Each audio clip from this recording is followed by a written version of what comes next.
datangnya dari hamba Allah dari Semarang. Assalamualaikum warahmatullahi wabarakatuh. Assalamualaikum warahmatullahi wabarakatuh.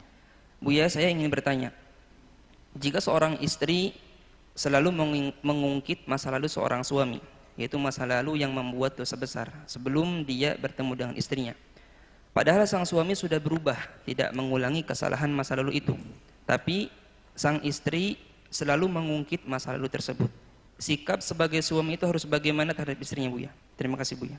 Baik, ini dari yang kami sampaikan. Kalau orang punya masa lalu yang jelek, dosa kepada Allah, masa lalu yang kotor, maka hendaknya ditutup. Karena akan membawa pengaruh kepada kehidupan selanjutnya kalau dibongkar dan diungkap. Maka pendidikan Nabi kan jangka panjang kebaikannya. Makanya kalau mungkin ada seorang, ini termasuk nasihat, na'udzubillah, semoga Allah menjauhkan kita dari zina. Kalau ada seorang wanita dizinai laki-laki, maka hendaknya jangan menikah dengan laki-laki yang menzinai. Karena dia sudah tahu wanita itu rendah, maka dia akan sepanjang waktu merendahkan. Karena apa? Mungkin di otaknya yang kotor, dia berzina dengan saya aja mau, mungkin dengan yang lain juga. Dan juga seorang wanita itu akan mengatakan, jangan-jangan suamiku di luar juga begitu. Karena apa? Dia bukan orang soleh. Maka kalau pernah melakukan kehinaan, mending mencari orang yang tidak tahu kalau dia pernah melakukan kehinaan. Sehingga sama-sama husnudon. Ini wanita pernah melakukan kehinaan, menikah dengan laki-laki yang tidak tahu kalau dia pernah melakukan kehinaan. Maka laki-laki bisa husnudon sepanjang waktu. Ini adalah demi kebaikan. Kalau terpaksa ya akhirnya kamu. Akhirnya sama-sama menduga, ada kadang bisikan setan, suudon dan sebagainya. Nah terakhirnya seperti ini tadi yang ditanyakan. Suaminya pernah punya kesalahan masa lalu, istrinya mengungkit terus. Dan tidak dibenarkan semacam itu. Kalau seandainya, semoga Allah menjaga anda semuanya. Kalau seandainya pasanganmu punya masa lalu yang jelek, lalu dia ikrar untuk tobat, ingat, sambut tobatnya. Jangan bantu setan untuk menjerumuskan kembali dalam kehinaan. Rasulullah marah. Rasulullah marah kalau ada orang mengungkit-ungkit semacam itu, marah. Nabi mengatakan, la tu'annihu ala syarrin wa qa'afi, jangan, au maka Rasul, jangan bantu dia untuk masuk kesalahan yang pernah dia tak masuk. Jadi ada seorang melakukan kesalahan, dicambuk, lalu dipandang biji, dicambuk gara-gara mabuk, direndahkan. Nabi marah, jangan kau tolong setan untuk mengembalikan dia di dalam kehinaannya. Jadi anda sebagai seorang istri yang baik, tadi yang bertanya, hendaknya kalau suamimu ingin tobat, ya sudah sambut, jangan diungkap. Nah, jangan diungkap. Kalau anda terpaksa tidak bisa menjaga, anda jangan hidup bersamanya. Ini adalah kaidah. Kalau anda, naudzubillah, bukan anda, jika ada seseorang punya pasangan yang punya kehinaan masa lalunya, dua pilihan. Bertahan dengan menjaga, memuliakan, menghormatinya sampai dari hina menjadi mulia, perjuangan jihad dia.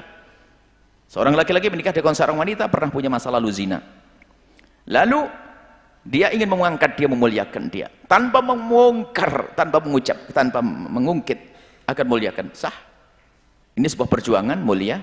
Orang bisa bertobat, at-taibin ad-dabi kaman la dzambala, orang bertobat dari dosa seperti orang yang tidak pernah punya dosa. Tapi kalau ternyata kok nggak kuat, jangan dilanjutkan. Karena apa? Nanti terus sepanjang waktu akan membongkar aib. Ambil jalan yang berbeda. Selagi tidak bisa menutup, jangan lanjutkan. Kenapa? Anda akan terus punya dosa dan dosa. Buahnya adalah keburukan. Anak pun akan dikasih tahu karena marah. Ibumu dulu begini, na'udzubillah. Lebih gede lagi bencananya.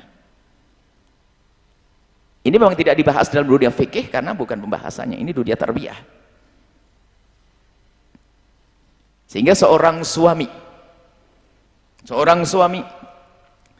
yang menemukan istrinya berzina atau duga akan buat berzina, nggak boleh mengungkap, cukup diselesaikan saja dengan baik-baik. Pembahasan fikih begitu, nggak usah diungkap, dibongkar, nggak usah, sudah diskusi sama pasangannya, sudah kita selesai saja, aman.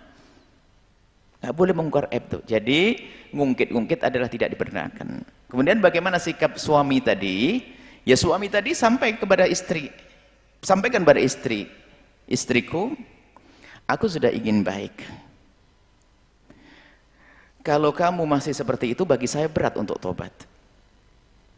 Karena saya benar-benar tobat, saya menyesal masa lalu dan sudah terlanjur kamu tahu, dan harapanku kamu yang mendukung saya untuk maju. Sampaikan dengan terang-terangan karena ini bahaya masa depannya.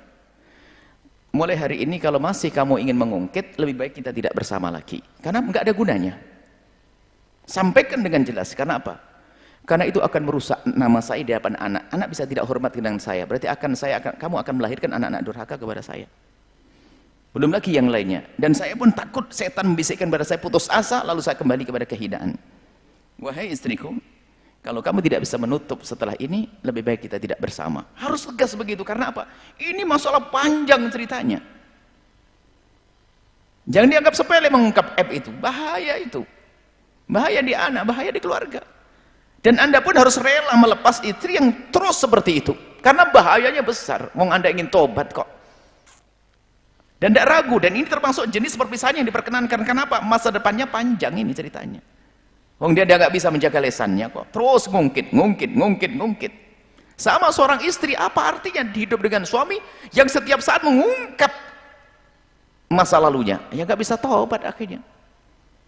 Hilang cinta, wah, habislah. Seperti itu. Semoga Allah menjaga Anda yang bertanya, keluarga indah, dan semoga istri Anda mendengar, atau yang bertanya, atau orang tadi ceritanya, semoga sang istri tadi mendengar sehingga bisa sadar lalu tidak mungkin lagi.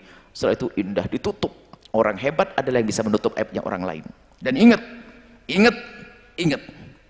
kalau Anda mengungkap dosanya orang, aibnya orang, Allah akan bongkar aib Anda di rumah sendiri.